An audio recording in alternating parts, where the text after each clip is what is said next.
Selamat malam saudara-saudari yang terkasih. Sebelum tidur malam ini, saya Ibet Dingarsih akan berbagi renungan dari Pendeta Dr. Erastus Sabdono yang berjudul Kualitas Hubungan. Hubungan seseorang dengan Allah tidak dapat dipisahkan dari hubungannya dengan sesama. Dalam Matius 22 ayat 36-40, Tuhan Yesus memberi pengajaran yang menjadi standar bagi hubungan antara seseorang dengan Allah, sesama, dan dirinya sendiri. Bagian ini muncul dalam konteks pertanyaan seorang ahli Taurat yang hendak mencobai Tuhan Yesus. Ia mengajukan pertanyaan tentang hukum yang terutama dalam Taurat. Hukum yang terutama di sini maksudnya adalah hukum yang lebih penting dan harus didahulukan ketimbang hukum lainnya. Sangat menarik bagi kita untuk menyimak jawaban dari Tuhan Yesus. Tuhan berkata, "Kasihilah Tuhan Allahmu dengan segenap hatimu dan dengan segenap jiwamu dan dengan segenap akal budimu." Itulah hukum yang terutama dan yang pertama. Dan hukum yang kedua yang sama dengan itu ialah, kasihilah sesamamu manusia seperti dirimu sendiri. Pada kedua hukum inilah tergantung seluruh hukum Taurat dan kitab para nabi.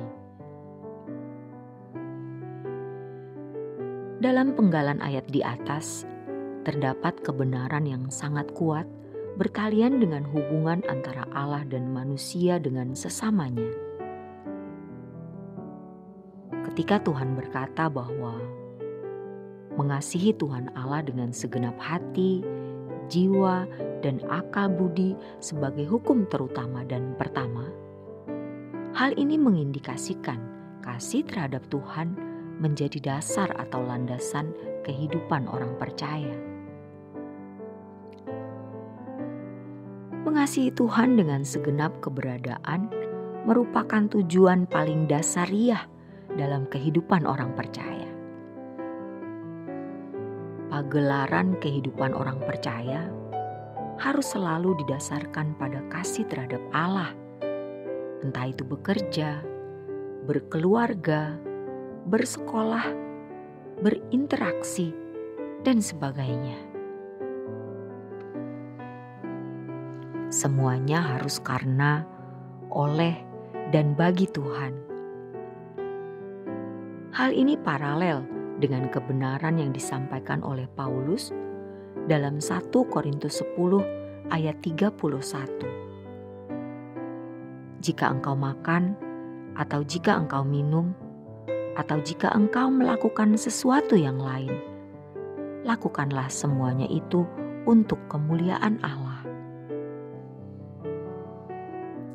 Kehidupan orang percaya harus ditujukan kepada kemuliaan Allah yang didasarkan pada kasih seutuhnya dalam seluruh keberadaan orang percaya.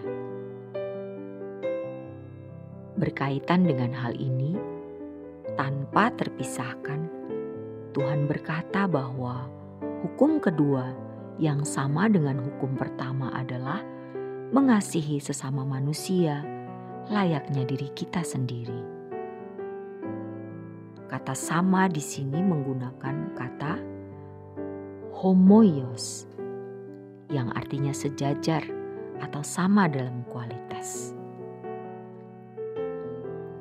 Hal ini mengindikasikan bahwa kasih terhadap Allah tidak dapat dipisahkan dari kasih terhadap sesama. Seseorang yang mengasihi Allah harus mengasihi sesamanya, termasuk mereka yang menyakiti atau melukai. Kasih terhadap Allah dicerminkan melalui kasih yang tulus terhadap sesama.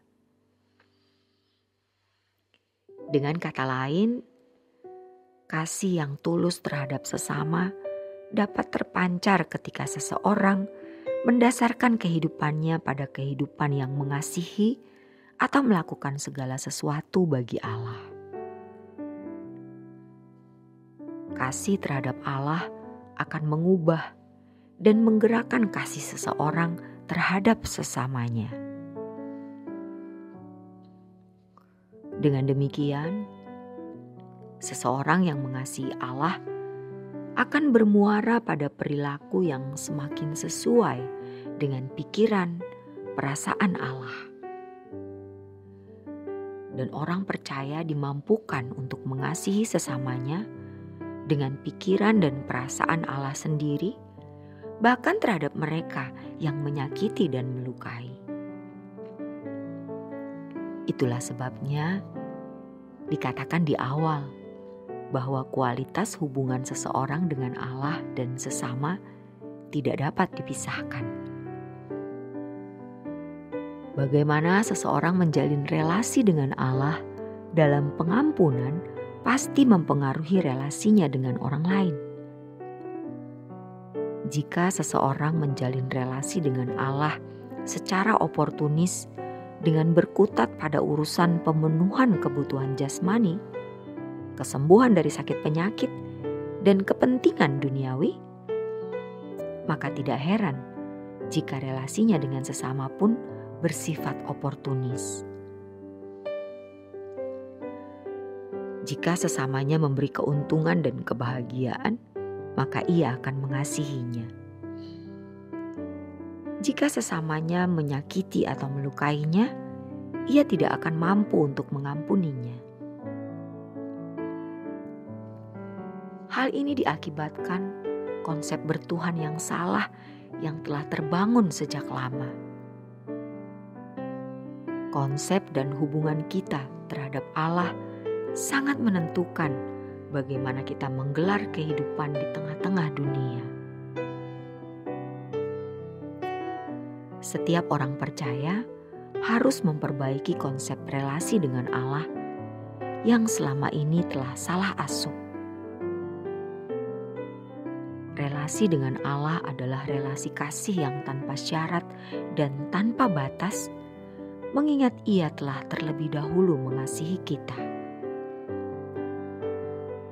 Itulah sebabnya kita pun harus mengasihi sesama kita tanpa syarat dan tanpa batas. Mengampuni harus menjadi gaya hidup orang percaya. Ketika orang percaya menjadikan pengampunan sebagai gaya hidup yang selalu dikenakan, saat itulah ia menjadi seperti Bapa di surga yang sempurna dalam mengasihi semua orang. Kualitas hubungan seseorang dengan Allah dan sesama tidak dapat dipisahkan. Demikianlah renungan malam kali ini. Kiranya renungan ini memberi pencerahan bagi kita semua. Selamat beristirahat dalam berkat Tuhan.